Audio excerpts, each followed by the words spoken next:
নমস্কার দর্শক বন্ধুরা, রেস স্পোর্টসের পর্দায় আপনাদের সকলকে স্বাগত। আপনারা জানেন আজকে বুধবার মোহনবাগান এখন কলকাতায় প্রেস কনফারেন্স করছে এবং তারপরেই আজকে সেখানে তাদের প্র্যাকটিসও রয়েছে এবং আগামীকাল অর্থাৎ বৃহস্পতিবার মোহনবাগান কিন্তু গোয়ায় এসে পৌঁছাবে এবং রেস স্পোর্টস কিন্তু তার আগেই আজকেই কিন্তু গোয়ায় চলে এসেছে। আগামীকাল আমরা সেটা কভারও করবো যে মোহনবাগান দল আসবে এবং আমরা কিছুটা ওয়েদারটা বুঝতেই হয়তো আগে চলে এলাম এবং সেটা নিয়ে বলতে গিয়ে আমি বেশ কিছু কথা আপনাদের বলবো। যেখানে প্রথম কথা আমি ইস্ট বেঙ্গল নিয়ে আনবো।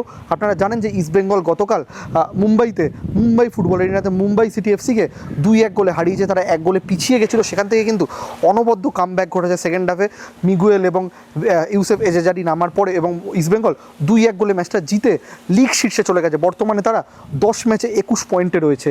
অন্যদিকে মোহনবাগান দল আপাতত 9 ম্যাচে 20 পয়েন্ট নিয়ে লিগ টেবিলের তৃতীয় স্থানে রয়েছে এবং তারা কিন্তু এর পরের ম্যাচটা অর্থাৎ শনিবার যদি গোয়াকে হারাতে পারে তারা কিন্তু লিগ শীর্ষে চলে যাবে এবং 17 তারিখ যে কথা হচ্ছে যে কলকাতা ডার্বিতে লিগ ডিসাইডার হতে পারে, একটা লিগ ডিসাইডার ম্যাচ হতে পারে। তবে তার আগে বেশ কিছু পারমুটেশন কম্বিনেশন রয়েছে, যেমন এই মোহনবাগান যে এই ম্যাচটা খেলতে আসছে তার আগে কিন্তু তাদের কিন্তু বেশ কিছু অ্যাডভান্টেজ রয়েছে, অন্তত আমাদের খালি চোখে মনে হচ্ছে। সেটা কি, সেটা নিয়ে আমরা কিন্তু আজকে এই আলোচনাটা করছি। আপনারা জানেন যে সাহিল ট্রাভোরা তিনি কিন্তু এই মরশুমে গোয়ার হয়ে মিডফিল্ডে খুব ভালো ফুটবল খেলেছেন। এছাড়া ড্র্যাজিক দুজনেই কিন্তু যথেষ্ট ভালো ফুটবল খেলেছেন গোয়ার হয়ে। তবে এই সাহিল ট্রাভোরা কিন্তু চোটের কারণে এই মরশুমের জন্য ছিটকে গিয়েছেন। অন্যদিকে ড্র্যাজিক তিনি কিন্তু চোটের কারণে জামশেদপুর ম্যাচ তো খেলেননি। আগামী যে 9 তারিখে মোহনবাগানের বিরুদ্ধে ম্যাচ সেখানেও তিনি খেলবেন কি না সেটা নিয়ে কিন্তু যথেষ্ট সন্দেহ রয়েছে। তাই সেই জন্যই মানেলো মার্কোস রোকার দল মিডফিল্ডে কতটা ভালো পারফর্ম করবে সেটা নিয়ে কিন্তু যথেষ্ট সন্দেহ রয়েছে। মোহনবাগান ম্যাচে কিন্তু তাদের মিডফিল্ডে একটা ফাঁপা জায়গা তৈরি হবে, সেটা বলাই যায়। কারণ যদি এই অলরেডি সাহিল ট্রাভোরা তো ছিটকেই গেছেন এবং ড্র্যাজিকও যদি না খেলতে পারেন সেটা কিন্তু একটা বড় ধাক্কা হতে চলেছে এফসি গোয়ার জন্য, সেটা কিন্তু আমরা বলে দিতে পারি। এবং এই দুই ফুটবলার যদি একসাথে না খেলতে পারেন তার অ্যাডভান্টেজ মোহনবাগান কতটা নিতে পারবে এসে, সেটাও কিন্তু এখানে একটা ফ্যাক্টর রয়েছে।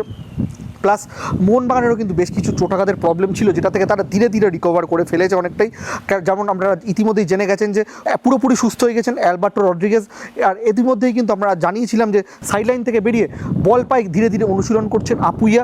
তিনি কিন্তু আজকে হয়তো আমরা আমাদের যে প্রতিনিধি রয়েছেন ওখানে তিনিও হয়তো জানাবেন যে তিনি আরও কতটা প্রোগ্রেস করলেন। তাই আপুইয়াকেও যদি পরের ম্যাচে প্রথম হাফে যদি নাও পায় দল, সেকেন্ড হাফেও যদি নামানো যায়, সেখানে কিন্তু মোহনবাগান যদি ম্যাচটা বার করে নিতে পারে সেক্ষেত্রে কিন্তু কলকাতাতেই যে ট্রফি যেতে পারে সেটা কিন্তু অনেকটা কনফার্ম হয়ে যাবে যে মোহনবাগান অথবা ইস্টবেঙ্গল এই দুই দলের মধ্যে কিন্তু যে কোনো এক দল যে ট্রফি তুলতে পারবে সেটা কিন্তু আমরা প্রায় বলতে পারি, অন্তত লিগ টেবিলের বর্তমান যা অবস্থা। তাই মোহনবাগান কি করে এবং মোহনবাগান এই গোয়াতে এসে কতটা ভালো ফুটবল খেলে তার উপরই ডিপেন্ড করছে মোহনবাগানের 1 নম্বরে যাওয়া এবং লিগের ভবিষ্যৎ।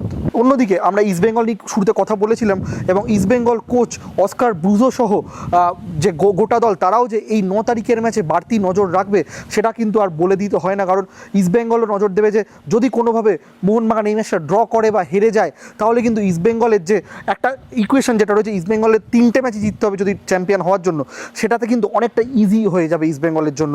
তাই সকলেরই নজর কিন্তু এই মোহনবাগান বনাম এফসি গোয়া ম্যাচের দিকে। গোয়া থেকে শুভম মণ্ডলের সঙ্গে আমি সৌম্যজিৎ দে, রেস স্পোর্টস।